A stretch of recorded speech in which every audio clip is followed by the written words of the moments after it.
Bonjour à tous, on se retrouve aujourd'hui pour une vidéo tutoriel.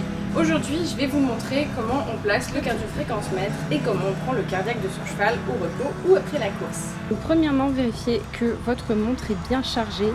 Il existe différents modèles de montres cardio, donc vous en avez des plus simples avec un seul bouton où vous allumez, vous éteignez, et d'autres qui vous donnent aussi la position GPS, la vitesse quand vous êtes en course.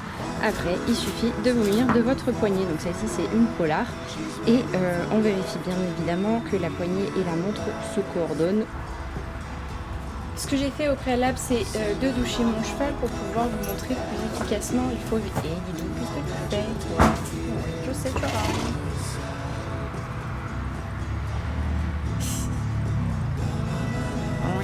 Le nez, le gros nez. Donc, ce qu'on va faire pour positionner bien correctement la poignée, on prend à partir du garrot et du passage de sang, donc toute cette ligne, parce que le cœur se trouve par ici. Donc entre toi, cheval. Et on va venir poser la poignée juste ici, en fait, après l'épaule, en fait, juste derrière l'épaule. Si vous ne trouvez pas tout de suite le cœur et que votre montre ne vous montre pas tout de suite les pulsations, ben vous pouvez un petit peu la bouger, la reculer pour trouver. Au cas où, regardez bien un dessin d'un cheval avec son cœur, où est-ce qu'il est positionné pour pouvoir vous repérer plus rapidement.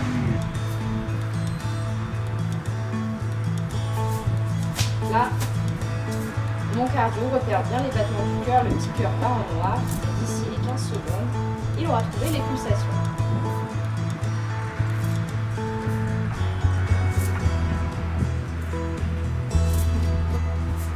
Hop, prends ton repos, Charlie. Oh.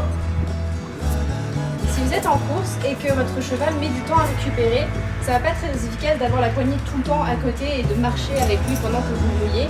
Donc vous allez prendre une sangle à la place, comme ça vous aurez plus le temps de vous poser et vous serez efficace, vous, dans le grooming.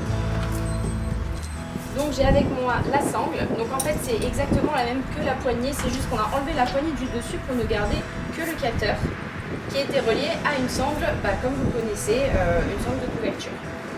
Donc je vais prendre le côté du capteur, que je positionne.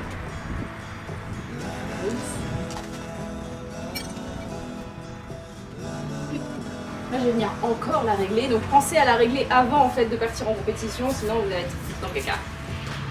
Une fois que ma sangle est bien ajustée, donc que vous l'avez positionnée, vous aurez sûrement besoin de quelqu'un derrière pour rattraper la sangle et l'attacher pour aller plus vite.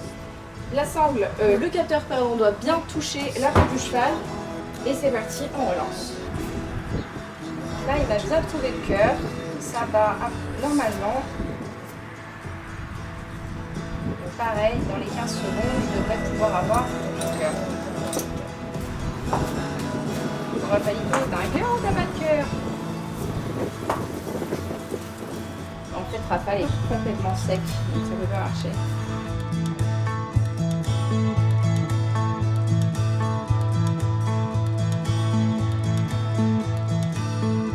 Voilà, c'est la fin de ce petit tutoriel, ça va pas durer longtemps mais en même temps c'est très simple, donc n'hésitez pas à vous entraîner avant de partir en concours pour pas qu'il vous arrive la même chose qu'à moi, c'est-à-dire que ça ne marche pas, que votre sangle soit mal réglée, et pensez toujours à bien mouiller votre cheval pour faire le test parce que vous voyez que quand le cheval est sec, en fait le cœur ne se détecte pas et il prend les mouvements du cheval qui se secoue, donc voilà, et bon on va vous laisser.